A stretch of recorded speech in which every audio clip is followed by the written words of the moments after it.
এটি 5 তারিখে যখন বিক্ষুব্ধ জনতা ওই দানব পুলিশের বিরুদ্ধে যখন স্লোগান নিয়ে একত্রিত হয়েছে থানার সামনে, তখন সেদিনই থানার ওখানে দারোগা, ওসি এদের সরাসরি গুলিতে 6 জন নিহত হয়েছে এবং সেই 6 জন নিহতদেরকে বিভিন্ন হসপিটালে নেওয়া আনার জন্য যেই ছেলেটি কাজ করেছে, পরবর্তীতে ওই 5 তারিখের ঘটনায় 2 জন পুলিশ হত্যার অভিযোগে, থানা আক্রমণের অভিযোগে 3 জন তাদের এই যে ইমাম হোসেন সহ আরও 2 জনকে গ্রেপ্তার করে এবং গ্রেপ্তার করে তারা আজকে 1 মাস 10 দিন কারাগারে। আজকে আমরা এসে বললাম যে ভালো কাজ করে আসামি হওয়া এটা হচ্ছে উৎকৃষ্ট প্রমাণ। এই ছেলেগুলা জীবনের ঝুঁকি নিয়ে সারা দেশে এই যে বিপ্লবের সাথে সঙ্গতি প্রকাশ করে রাজপথে ছিল, তারা গুলির মুখে ছিল এবং তাদের স্বজন হারিয়েছে 6 জন, তাদেরকে নিয়ে হসপিটালে দৌড়াদৌড়ি করাতে ব্যস্ত ছিল। আজকে তারা আসামি হয়ে আজকে তারা 1 মাস 10 দিন জেলে। তো সুতরাং এটা হতে পারে না।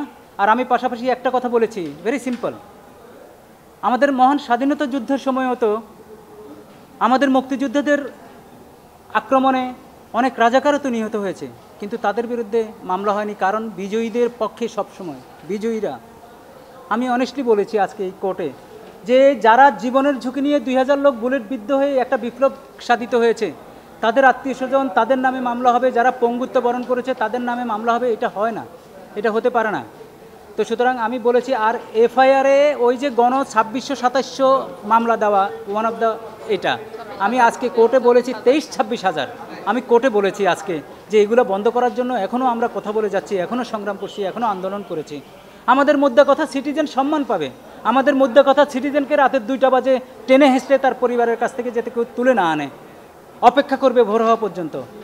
আমরা বলেছি রুল অফ লয়ের মাধ্যম ছাড়া কোনোভাবে কোনো বাহিনী কোনো নামে কাউকে যাতে গ্রেপ্তার না করা হয়, যাতে হয়রানি না করা হয়, যাতে মিথ্যা মামলা যাতে যুগের পর যুগ দিনের পর দিন যাতে জেলে না আটকে রাখা হয়, যাতে বেল নামক প্রহসনে যাতে দীর্ঘদিন ধরে তারা কারাগারে না থাকতে হয়, এই কথা বলেছি। আজকে আপনাদের মুখোমুখি হয়ে বলতে চাই যে যারা আন্দোলনে সরাসরি শরিক ছিল তাদেরকে যাতে কোনোভাবে হেনস্থা না করা হয়, তাহলে শহীদরা কষ্ট পাবে, এই যে আন্দোলনকারীরা ডিমোরালাইজড হবে। ভবিষ্যতে এই ধরনের আরও আন্দোলনের সময়ে যখন প্রয়োজন হবে এই তরুণদের, যুবকদের, তখন তারা আর আসবে না। সুতরাং তাদেরকে এনকারেজ করতে হবে, তাদেরকে সাহস দিতে হবে, তাদেরকে প্রোটেক্ট করতে হবে। আজকে একজনেরই জামিন হয়েছে, ইমাম হোসেন, আরও 2 জন কারাগারে আছে, নাইম হোসেন এবং আরেকজন, ওরাও এখনও কারাগারে আছে। তো আজকে ইমাম হোসেনের জামিন হয়েছে। আমরা মহামান্য আদালতে আমরা মনে করি একটা ন্যায় বিচার হয়েছে। না এখানে পুলিশ হত্যার কিন্তু অনেক মামলা হচ্ছে, পুলিশ বাদী হয়ে অনেকগুলো মামলা হয়েছে। সুতরাং এই প্রশ্ন আমাকে যখন করেছেন, এটা তো ইনভেস্টিগেশনের ব্যাপার, ওখানে হচ্ছে, এটা ওদেরকেই সবচেয়ে বড় ইয়ে করতে হবে। অনেকগুলো মামলা হয়েছে। আমি কোর্টে সাবমিশন রেখেছি, যেই লোকগুলো আপনার রাস্তায় তারা প্রটেস্টে ছিল, তাদের এই ডকুমেন্ট দেখিয়েছি তাদের প্রটেস্টের।